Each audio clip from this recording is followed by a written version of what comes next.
In today's video, I'm going to be reading another devotional by Milk and Honey by Cambria and Joy. And today it's from Exodus, and the title is A Taste of Help. Moses' father-in-law said to him, "What are you doing is not good. You and the people with you will certainly wear yourselves out, for the thing is too heavy for you. You are not able to do it alone." Exodus chapter 18, verses 17 through 18. We have 24 hours in a day, and hopefully a third of those are spent in dreamland. It's practically a full-time job to do the stuff of everyday life. Going to the grocery store, doing the laundry, scrubbing the dishes for the 1,000th time, and regularly getting in time on your workout match. The list goes on and on. Whatever you're doing, I know one thing is for sure. It's a lot. It seems busy is not something we do, but someone we've become. And even though we aren't Moses trying to lead millions of people through the wilderness, the timeless truth still stands. We're not meant to carry the load of life alone. Yes, even Moses hit a wall trying to help God's people. Did God cancel Moses' calling because his servant needed help? Of course not. Yet today we find shame instead of grace when we could use a hand. In this case, Moses didn't carry a physical burden. He carried the emotional weight of others as he listened to them, prayed for them, and guided them to relate better to God and others. This was good work. But just because work is good doesn't mean it's good to do it alone. Perhaps like Moses, you found that schedules, deadlines, to-do lists, and appointments are wearing out your soul. And even like given work, the kind that helps others and honors God, is too much to do it alone. Ever wake up after a full night's sleep and still feel weary in your soul?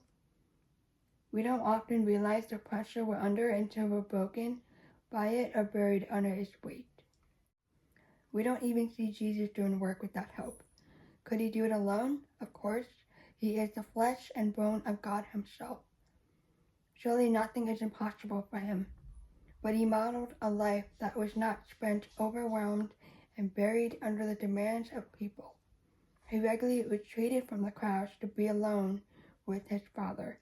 He shouldered the weight of ministry with his disciples. Jesus knew how to pour out and fill up. There's nothing wrong with having goals or wanting to be productive. Balance needs to be part of our pursuit because it doesn't feel good or please God when we struggle under the weight of a heavy to-do list. If we are worn out from the moment we open our eyes until we climb back into bed, it's not time to pick up the pace and push through. It's time to realize strength is found not in our own ability to get it all done, but in letting go of the pressure to do it all. Of course, it's not about neglecting responsibility, but the right response to a heavy load is not to lift it yourself. Just because you can't get it all done, you're not a failure. You're human. God looks at us not only as his people, but also as his flock. We're sheep and in the best way.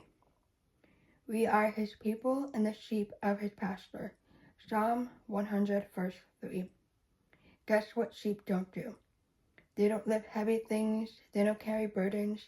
They don't really do a whole lot of anything except follow their shepherd around.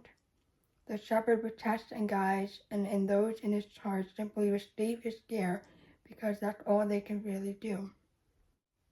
The weight of burnout is heavy, but the burden of Jesus is light.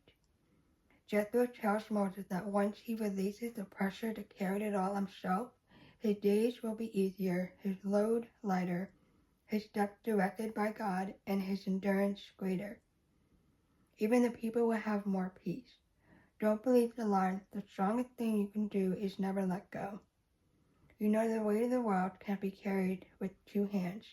Remember, our job isn't primarily to carry but to follow Jesus. Rest is found not in reaching the finish line but in following the shepherd. May we come to Jesus and find the heaviest thing we carry is the truth that sets us free.